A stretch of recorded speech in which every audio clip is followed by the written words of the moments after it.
എല്ലാവർക്കും നമസ്കാരം. ഒരു നല്ല നവവത്സരം നേരുന്നു. 2026 പടിവാതിലിലെത്തി നിൽക്കുകയാണ്. അപ്പോൾ നമ്മൾ പലരും പുതിയ തീരുമാനങ്ങൾ എടുക്കുന്ന ഒരു വർഷമാണ്, ഒരു ദിവസമാണിത്. ശരിക്കും ഇതുപോലുള്ള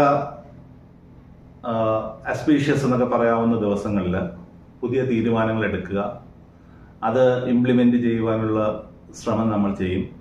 ചിലപ്പോൾ പരാജയപ്പെടും, ചിലപ്പോൾ ഭാഗികമായി വിജയിക്കും, ചിലപ്പോൾ ഭാഗികമായോ പൂർണ്ണമായോ പരാജയപ്പെട്ടു പോകുന്ന അവസ്ഥയും വരാം. ചിലപ്പോൾ പൂർണ്ണമായിട്ട് തങ്ങളുടെ ഗോളുകൾ അച്ചീവ് ചെയ്യുന്നവരും ഉണ്ടാകാം. ഈ വീഡിയോ ഇതിലൂടെ നൽകാൻ ഉദ്ദേശിക്കുന്ന സന്ദേശം എന്ന് പറയുന്നത്, ഇപ്പോൾ നിങ്ങൾ പലരും എന്ത് തീരുമാനമാണ് എടുക്കേണ്ടത്, അല്ലെങ്കിൽ എത്ര ദിവസങ്ങൾ എന്നുള്ളത് ടാർഗറ്റ് ചെയ്ത് എന്ത് തീരുമാനം എടുക്കണം, അല്ലെങ്കിൽ മുൻപ് പലപ്പോഴും ഈ തീരുമാനം എടുത്തപ്പോൾ ആ തീരുമാനം എനിക്ക് ഇംപ്ലിമെന്റ് ചെയ്യാൻ സാധിച്ചില്ല, ഇത്തവണയെങ്കിലും ഇത് വിജയിപ്പിക്കണം എന്നൊക്കെയുള്ള ഒരു അനിശ്ചിതത്വത്തിൽ അല്ലെങ്കിൽ ഒരു കൺഫ്യൂഷനിലുള്ള ആളുകളായിരിക്കാം.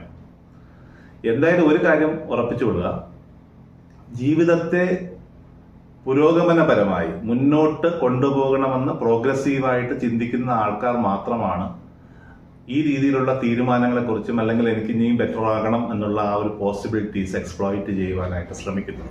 അതുകൊണ്ട് തന്നെ നിങ്ങളുടെ ആ ശ്രമം ഒരിക്കലും ഒരു ക്രിറ്റിസിസത്തിനോ അല്ലെങ്കിൽ ഒരു പ്രിജുഡീസിനോ വിധേയമാക്കേണ്ട ഒന്നല്ല എന്നുള്ളത് ആദ്യമേ മനസ്സിലാക്കുക. ഒന്നും ചെയ്യാതിരിക്കുന്നതിനേക്കാളും നല്ലത് എപ്പോഴും നമ്മൾ ശ്രമിച്ചുകൊണ്ടിരിക്കുന്നത് തന്നെയാണ്.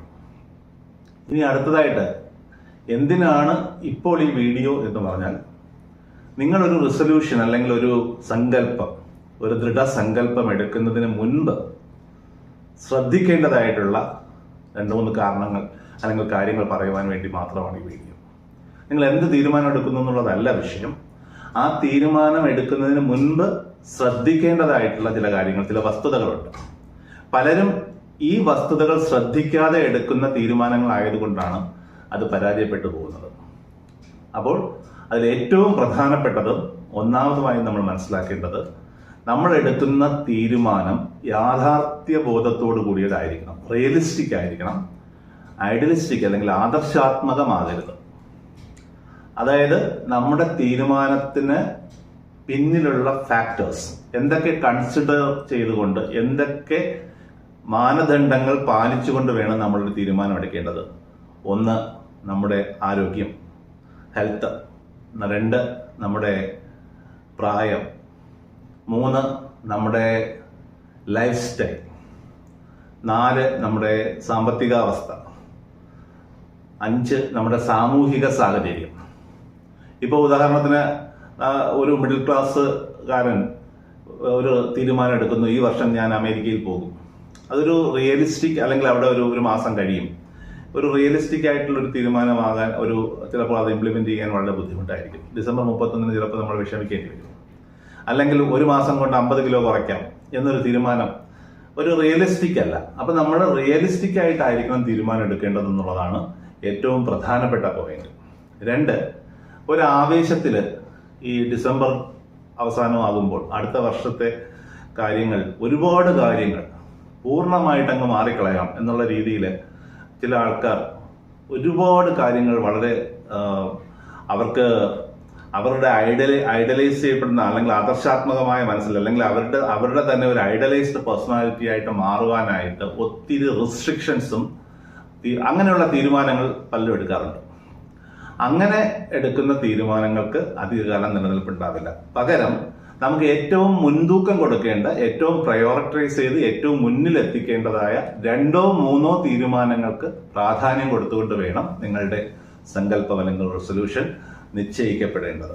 അപ്പോൾ അത് വളരെ പ്രധാനപ്പെട്ട മറ്റൊന്നാണ്. 3, ഏതൊരു ലോങ് ടേം ആയിട്ടുള്ള ഗോളായാലും, അതായത് നമ്മൾ 12 മാസം കൊണ്ട് ഇന്നതിൽ എത്തിച്ചേരും എന്നുണ്ടെങ്കിൽ അതിനെ നിങ്ങൾ തീർച്ചയായിട്ടും സ്പ്ലിറ്റ് ചെയ്യണം. സ്പ്ലിറ്റ് ചെയ്ത് ചെറിയ ഗോളുകളാക്കിക്കൊണ്ട് വേണം, അല്ലെങ്കിൽ ചെറിയ ലക്ഷ്യങ്ങളാക്കിക്കൊണ്ട് വേണം ആ 12-1 ജനുവരിയിൽ, ആ ജനുവരിയിലുള്ളതിൻ്റെ 4-1 ഈ ആഴ്ച, അതിൻ്റെ 7-1 ഈ ദിവസം എന്ന രീതിയിലുള്ള ഒരു വളരെ കറക്റ്റായിട്ട് മെഷറബിൾ ആയിരിക്കണം. ഒരു നമ്മൾ ചെയ്യുന്ന റിസൊല്യൂഷന് ഒരു കണക്കുണ്ടാവണം, ഒരു മെഷറബിൾ ആകണം. ഇപ്പോൾ ഉദാഹരണത്തിന് ഈ വർഷം ഞാൻ കൂടുതൽ ഹെൽത്തി ആകും എന്നൊരാൾ ഒരു തീരുമാനം എടുത്താൽ അതൊരു ജനറൽ പ്രിൻസിപ്പിളേ ആവുന്നുള്ളൂ, ഒരു ജനറൽ ആയിട്ടുള്ള ഒരു ആഗ്രഹമാണ്, അത് സ്പെസിഫിക് അല്ല. ഹെൽത്തി ആകാനായി ചെയ്യുന്ന സ്പെസിഫിക് ആയിട്ടുള്ള കാര്യങ്ങൾ വരുമ്പോൾ മാത്രമാണ് അത് മെഷറബിൾ ആവുന്നത്.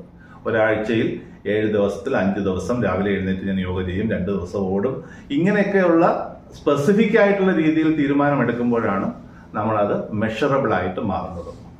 വളരെ പ്രധാനപ്പെട്ട ഒരു പോയിന്റ് കൂടി പറഞ്ഞുകൊണ്ട് നമുക്ക് ഈ വീഡിയോ കൺക്ലൂഡ് ചെയ്യാം. അതെന്താണെന്ന് വെച്ചാൽ, ഇപ്പം നമ്മൾ ഇതിനു മുൻപ് കഴിഞ്ഞ വർഷം അല്ലെങ്കിൽ അതിനു മുൻപുള്ള വർഷം ഇതുപോലുള്ള തീരുമാനങ്ങൾ എടുത്തവരുണ്ടാവാം, ആദ്യമായിട്ട് തീരുമാനങ്ങൾ എടുക്കുന്നവരുണ്ടാവാം. രണ്ടിലേതായാലും ശരി, നമ്മൾ ഇത്തരം തീരുമാനങ്ങൾ എടുക്കുമ്പോൾ നമുക്കെതിരെ ഹിറ്റ് ബാക്ക് ചെയ്യുന്ന ചില നെഗറ്റീവായിട്ടുള്ള സംഭവങ്ങൾ, അല്ലെങ്കിൽ നമ്മളിൽ നിന്ന് തന്നെ വരുന്ന ചില നെഗറ്റീവായിട്ടുള്ള ഹാബിറ്റ്സ് അതുണ്ടാവും. ഇതിനെയാണ് നമ്മൾ ഏറ്റവും അധികം കരുതിയിരിക്കേണ്ടത്. എന്തെല്ലാം എൻ്റെ ടാർഗറ്റ് അല്ലെങ്കിൽ എൻ്റെ റെസൊല്യൂഷൻ, എൻ്റെ സങ്കല്പത്തിന് എതിരായിട്ട് സംഭവിക്കുവാൻ സാധ്യതയുള്ള എന്തൊക്കെ കാര്യങ്ങൾ ഉണ്ടാകാം, അതിനെ എങ്ങനെ തടയാം, ഇതിന് ഒരു മുൻധാരണ നമുക്ക് ആദ്യമേ ഉണ്ടായിരിക്കണം. അതായത് അതൊരു പ്രതീക്ഷ ഉണ്ടായിരിക്കണം. ചിലപ്പോൾ ഇത് ഞാൻ തുടങ്ങുമ്പോൾ ഈ രീതിയിലൊരു പ്രശ്നം ഉണ്ടായേക്കാം, അതിനെ ഞാൻ എങ്ങനെ ബ്ലോക്ക് ചെയ്യാം. ഞാൻ 7 ദിവസത്തിൽ 5 ദിവസം യോഗ ചെയ്യാൻ തീരുമാനിക്കുമ്പോൾ അതിനകത്ത് എനിക്ക് 2 ദിവസം അസുഖം വന്നാൽ ഞാനതെങ്ങനെ ബാലൻസ് ചെയ്യും. ഇങ്ങനെ എക്സ്പെക്ട് ചെയ്യേണ്ടതായിട്ടുള്ള നമ്മുടെ അതിന് ഒരു ഒബ്സ്റ്റക്കിൾസ്, അതായത് എന്തൊക്കെ തടസ്സങ്ങൾ വരാം, ആ തടസ്സങ്ങൾ വന്നാൽ അതിൻ്റെ ഓപ്ഷൻ ബി എന്താണ്, അതിനെ എങ്ങനെ നേരിടാം എന്നുള്ളതും കൂടെ നമ്മളൊരു റെസൊല്യൂഷൻ എടുക്കുന്നതിന് മുൻപ് ശ്രദ്ധിക്കുന്നത് നല്ലതായിരിക്കും. ഇതെല്ലാം ശ്രദ്ധിച്ചുകൊണ്ട് മാത്രമാണ് നമ്മൾ ഒരു പുതിയ തീരുമാനം കൈക്കൊള്ളേണ്ടത്. അതെപ്പോഴും റിയലിസ്റ്റിക് ആയിരിക്കുക, അതുപോലെ തന്നെ പ്രയോറിറ്റി കൊടുക്കുക, 2-3 കാര്യങ്ങൾക്ക് പ്രയോറിറ്റി കൊടുക്കുക. വലിയ ഗോളുകളെ ചെറിയ ഗോളുകളായിട്ട് സ്പ്ലിറ്റ് ചെയ്ത് അതിൻ്റെ ഇത്ര പാർട്ട് ഇന്ന് ചെയ്തു എന്ന് അഷ്വർ ചെയ്യുക. അതോടൊപ്പം തന്നെ നമ്മുടെ നേരെ വരാൻ സാധ്യതയുള്ള തടസ്സങ്ങളെ തിരിച്ചറിയുക. എല്ലാവിധ ആശംസകളും 2026 നേരുന്നു. എല്ലാ വിജയവും ഉണ്ടാകട്ടെ. എല്ലാവരും സന്തോഷഭരിതമായ മനസ്സോടുകൂടി സമൂഹത്തിന്, വ്യക്തിക്ക്, ലോകത്തിന് നന്മ പകരുന്ന രീതിയിലുള്ള പ്രവർത്തനങ്ങളിലൂടെ മുന്നോട്ട് പോകട്ടെ എന്ന് ആശംസിച്ചുകൊണ്ട് നമസ്കാരം.